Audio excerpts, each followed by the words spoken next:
So Mad Trash is back after a long time. I think this is episode 9, I feel like. 9 and 3 quarters. Know. We have special guest. We're changing her name every time we talk about it because she doesn't want to use her real name. Her name is Jean. She wants to go by Jean. I'm just going to call you like something different every time I address you. Sounds good. Okay, cool. Jessica. Anywho. Parker. Have you guys ever like mixed two words together and then it comes out completely, or two parts of a sentence and it comes out completely terrible and embarrassing in public? Every day.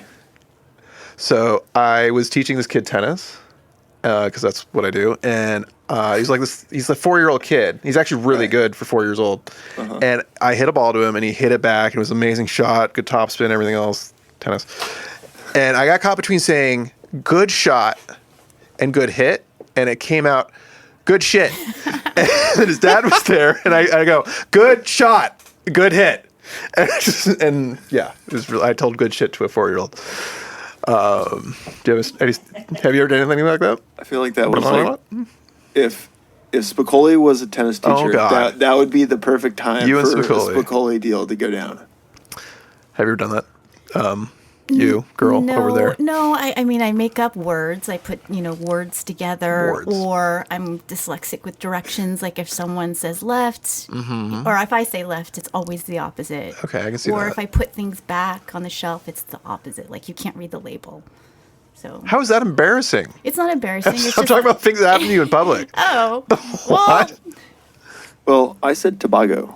I know, but have you ever okay, here's a good one. This happens often. You're like at a bank, back when we saw bank tellers, they'd be like, whatever. Like, have a good day, you too, you're supposed to say. Or does this ever happen? Like when it was my birthday this year, I kept saying it back to people. Happy birthday. I'm like, happy birthday to you. They're like, okay. I would say, someone would say something to me, it would be like they would end the conversation away. Oh, shoot, I forget what to say, but I would say you too, but it would be something totally off that I shouldn't respond as you too. I should say thank you. Mm-hmm. Or they would be like, how are you? And I'd be like, you too. I'd be like, what? Yeah. That's weird. It's like a knee jerk. They'd be like, you just automatically go and say you too. Yeah, they would say like, oh, thank you. And I'd be like, you too. I'd be like, and I hand them something and like, they didn't do anything for me. Okay. Interesting. All right. So we've been watching Loki. We want to talk about Loki. It's all over. We've watched the whole series. Yes. You enjoyed it. I did. I think episode 1, 2, and 3 were a little sleepy. They were. Yeah. And then I think halfway through episode 3 and beyond, it was really, really good. Like lots to chew on, a lot of depth. Yeah. And the way it ended was super exciting. So it's setting up for, I think, the next phase in the Marvel Universe. I think that's the bridge, is the Loki show, because they introduced Kang. Right. Who, in this version, is more like the comic version of a Mortis who, like, holds the timeline. He's kind of a making sure everything's okay all the time kind of dude. Right. Different versions of him in different timelines are far more aggressive and I'd say, what's the word I'm looking for? Dictator-like than he is. Yes. So it's going to be King the Conqueror. King the Conqueror. Right. Who's allegedly more powerful than like Thanos in the respect that he can jump timelines and time travel. Right. Yeah. It's going to be interesting. Yeah, it's definitely going to be interesting because, he's definitely a bridge to the Young Avengers. This whole idea that he is the young Nicholas, I think Richardson. Nicholas Richardson? Who's that? It's the Who young. Are we talking about? It's the he becomes Iron Lad. Iron Lad. Right. Yeah. Nathan Richards. Nathan Richards. Yeah. What did you call him? I said Nicholas Richardson. Nicholas Richards. Nathan Richards. Nathan Richards. In the comics, he's a descendant of Reed Richards, who is Mr. Fantastic of the Fantastic Four. Yes. I've seen theories that in the MCU, because there's no Fantastic Four yet in the MCU, but there's no one established Reed Richards, they're actually going to make Kang a descendant possibly of Tony Stark. Yes. I heard that. I heard about that theory, and I think in the last episode when Kang was talking to Sylvie and Loki, and he was showing those models of the variants of Kang. That's pretty cool. and they talked about inventors. At that moment, I did think of Tony Stark, and I thought, well, maybe somehow Stark would be connected to that. Yeah. But that's a super interesting theory. And then I've seen someone point out that they have similar personality traits in that they're both extremely narcissistic and genius level intellect. And it's interesting. So yeah. How did you like the theme of the show? Because I feel like every Marvel show at this point has a theme. WandaVision was about, I think, there's a message to them, at least from Falcon and Winter Soldier on. Falcon and Winter Soldier was like a political message. Yes. This, I think, has to do with the philosophy of different universes existing, the possibility of free will versus determinism. Your ears are falling off. This is the Joe Rogan version of the MCU. Knowledge. Right. Yeah. Basically. This is MCU post podcasters, basically talking about multiverses. Yeah. Yeah. I think this is kind of introducing a philosophical theory.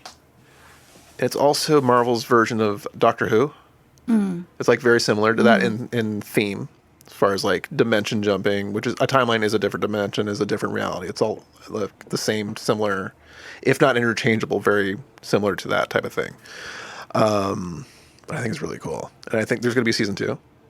Yes, there is. I'm hoping. Yeah. I'm hoping there's going to be season 2. No, there will be. It said so. It said so at the end of the season. It said Loki will be back in season 2 at the end credits of the last episode. Hey, Dylan, how's it going? Hey. So you watched the show. I didn't see the last episodes like you. I thought you did. Asked. Of Loki? Yeah. Oh, I did. Sorry. I'm talking about Bad Batch. I'm going crazy. No. How are you going crazy? I'm in Loki's world. We are in Loki's world. So the last episode was Loki and Sylvie talking to Kang. Right. Do you remember that? Yeah, and then which one's Kang? We talked about this on the phone. That's why I know you know. Yeah, the black guy. Okay, he's a black guy in this one. Good actor. Did you see? Yeah, I was really impressed with the guy that played. What's his name? Jonathan. I don't remember his last. I don't know. Frick, he's such a good actor at this point. But because the first time I saw him, he was in Lovecraft Country. Did you watch that? No. Oh, it's so good. But he's really good in that. But he is well casted as Kang, especially if it's going to be a springboard to other. Yeah. Other. What's going to be interesting is that characterization of Kang is that timeline's Kang. All the other Kangs are going to have a different personality. They're all going to not be so Willy Wonka-ish. He was kind of Willy Wonka-ish, right? Yeah. You got a little bit of that. It was a very dark Willy Wonka. It's kind of like Willy Wonka too. It's like, welcome to my factory. Wizard of Oz. Here's the weirdness. By the way, I'm leaving, Charlie, and you get to take it all over. Such a weird concept at the end of the movie. Yeah, let me put children through their version of Saw, and the survivor I'll hand over my multi-billion-dollar chocolate business to. Yeah, but it does speak to the theme. It's also a great movie. The theme of like free will. Like here, I've been doing this, forever. Here, I'm doing this for a long time. But because allegedly you're supposed to do what's on the timeline, right? And if you change that, you're a variant, right? Which in reality, that's you doing free will. That's you getting off your own timeline, metaphorically or purposely. Yeah. So you want to be a variant. Right. And I think that's why the last episode was so exciting when Loki came out and he was talking to Mobius and he's saying, we've got Kang, he's going to be this crazy guy. And then they look up and then you could see all the branches and then you just think the beauty of like possibilities and change. I thought that was really cool. I'm trying to look up Kang the Conqueror on Wikipedia. Dylan, help me out here. Get your phone out. Let's look up Kang the Conqueror. I just want to know that actor's name. But you're Jonathan. Jonathan, I don't remember his last name though. Who was in Lovecraft Country. Who's completely different in that show too. He's just a good actor. Do you ever see actors you're like, that's not like how you were before? Especially if you've seen them once. Right. It's really interesting. Like Keanu Reeves? Keanu Reeves is always Keanu Reeves. No matter what. He's cool. He's awesome in the things he's in, but he's always Keanu Reeves. What do you think of Owen Wilson? Owen Wilson, I was surprised. Is always Owen Wilson. I was really surprised with him in this role. In this role, he was definitely Mobius. Still Owen Wilson, but Wow. he never said wow. I want him to say wow in the second season. He's got to say wow. Jonathan Majors. Is that him? Kang? Yeah. I love when Wikipedia doesn't give you a picture, especially when they're like, this guy was born in 1989. I'm so old. Anywho.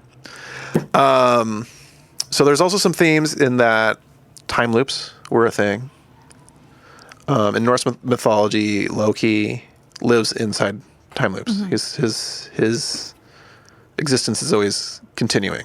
Yeah, his struggle is always continuing, right? Because he's It's really interesting. Yeah, because he's full of self-hatred, and you can see when he was being tested by, I think, was it Sith? Her Lady hair. Sith? Lady Sith. Sith? Right? That's Isn't Star it Wars. Sith? Is it Sith? Lady what's it? Sith. Sith. I'm thinking Sith. She's not a Sith. She's not a Sith. She's not a Sith. She's not a Sith. But yeah, and then he said, loneliness, and I mean that's self-loathe. That's a psychological cycle of Psychological Loki. cycle. He can never escape his self-hate. So there's again with this introduction of a theoretical look at reality. We're gonna get this next thing that makes me excited related to that. It's also showing you like actual philosophy as free will versus determinism, Right. and just how you're trying to escape your own self-hate constantly in these time loops. Right, and it's an interesting idea because I mean philosophically, we're constantly rewriting our history.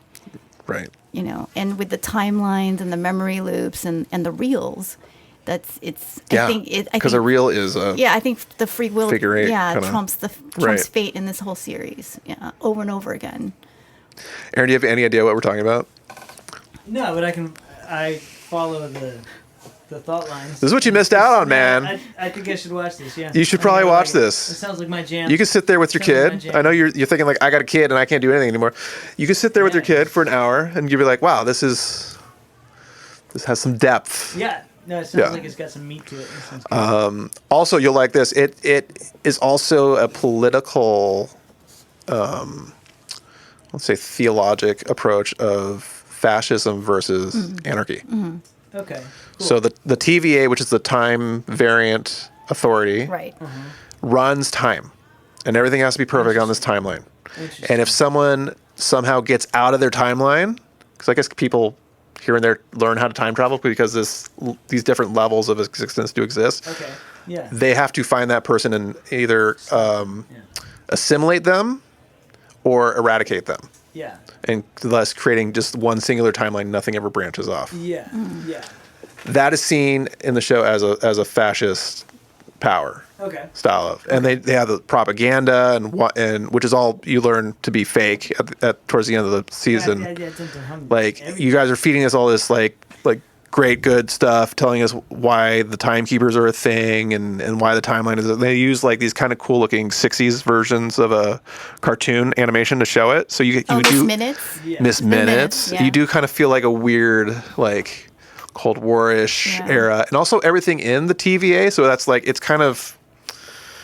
I think it's the quantum realm because we've talked about that, but it's just this existence that lives outside of time. They have technology, but everything is like 60s style because I think they wanted to make it as like rudimentary with technology as they could for everyone that they brought in to use it because it turned out the variants were being brainwashed to become agents of this fascist state that is the TVA. Okay. Can I go the next level? Yeah.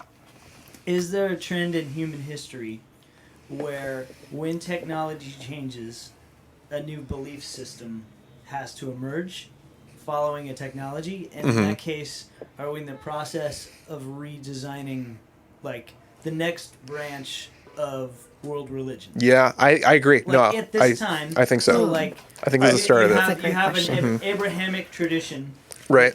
That spawns everything initially in three faiths, and then push further out there, and you have like Rastafarianism and Mormonism, Right. and branches of Mormonism. Those are all generations of that Abrahamic tradition. So, and that was during the right after Alexander the Great. basically, or no, that was It's around the I'm same sorry, time-ish. Jesus was the Hellenistic, but it was in the technology change of Mesopotamia at that time. So are we experiencing the same thing I think so. with the internet being the technology change? I think we're at the very dawn of the birth of like what you see in the movies as Blade Runner. Oh, no. Like we are stepping into the deep future at this point. Like it felt like we were taking like little steps. We've suddenly been taking much more giant steps lately. We've had 2 and then a third attempting private citizens going to space on their own, Right. without government. On a magical penis. Bezos, man. I wrote a song this week You called did. "Take Me Away on Your Giant Magical Penis," Can you sing it Oh for my us? God. and I'm so serious. I You- wrote that song, and it's great. And yeah, I think You need to do a video for that, and then we'll link it to the podcast. Okay, "Take Me Away on Your Giant Magical Penis," coming soon. Nice. Okay. Have you Sooner seen than the later, I guess. Have you seen the Bezos comparisons to Dr. Evil on Instagram and whatnot? Yeah, I've seen like images. It's so of it, funny. yeah. Like he's bald and laughing and showing like them both like back and forth, and then like his rocket ship, which looked like the rocket ship in much more obvious though in Austin Powers. Yeah. Spy Who Shagged Me, I think. Yeah. Was that the Spy Who Shagged Me? Was that the so. one? So that's the second one. Yeah. I also like his space cowboy look. Yeah, he's a space cowboy With all of a his- sudden. He's just nuts. I think he's nuts. He reminds me of Clint Eastwood from that movie. I forget what it was. I don't know, man. When they go to the moon. You know what it's I feel like Elon Musk is Tony Stark. Yes. And a lot of comparisons I have been made. feel like Jeff Bezos is Justin Hammer in remember Iron Man 2? Like the kind of the hack version of Tony Stark. I feel like he's more greedy yeah. though. Yeah. It's just like something about his Justin Hammer. personality. I'm just like I mean they're probably equally as I mean they're both very successful, but it's just like you got like the hack like Elon Musk hasn't even gone to space yet. And everyone's making fun of this guy for going before him, but it was Charles Bronson that went first. People love that guy. That guy's so cool. He's just like this like old British, like so rich he doesn't give a crap about anything, but he like, I'm gonna go to space and I'm not really gonna tell anyone until I do it. Yeah. Yeah. He's great. I like you it. can, Yeah. yeah. Yeah. I don't know. Anyhow. 2. Gotcha. So relating to the timelines, jumping timelines, which is essentially jumping dimensions. You started watching Rick and Morty. I did, Which is like the and same I'm just thing. Thinking because I saw it on your list, and I just thought, let me take a look. It's at kind of this. the same thing. And I started watching. I mean, I'm only 3 episodes, and I realized it's 2013. I was out of the country traveling, and I thought, where? So you just have I started been? watching Rick and Morty. I love it. Like, Aaron, I do just we cannot hear wait her on to the mic? Sorry. binge. I can't wait to binge that show. Yeah. I just think it's I hear so you now. smart, and there's so many nuances. Like, you really have to pay attention to catch little things. But it's also gross. It's very brilliant gross. and Do you watch Rick and Morty? Oh, you would love it. You would love it. It's very their slogan. I think season 3 they came out and said only show this smart could be this stupid. Mm-hmm. Like they take really high concept, like what we were talking about, like Right. quantum realms and whatnot, and they just bombard it with the most asinine like situations, and everything looks like genitalia. Like, have you ever noticed that? Like weird characters do. There's a tree over there that looks that's weird, really weird looking. Like it's everything in this show looks like that. Just because, like, well, you're in a different dimension. Why not? Yeah. So, but yeah, that show's great. Yeah, it's just 3 episodes. So in, you're but 3 the, episodes but the in. I lawn, don't the even remember. lawnmower dog episode, the second one after. It was great. It was great. Lawnmower dog. Is that Yeah, the one that's that? where the dog realizes that he's being, he's like a slave to humanity. Yeah, And then he I remember. builds those machines. Yes. Fluffy, right? Yes. And he something. changed his name to Snowball. Snowflake. Snowball. Snowball. All right. Yeah. Anyways, so 5 seconds left. Loki and Me boom. away Ah! on your penis.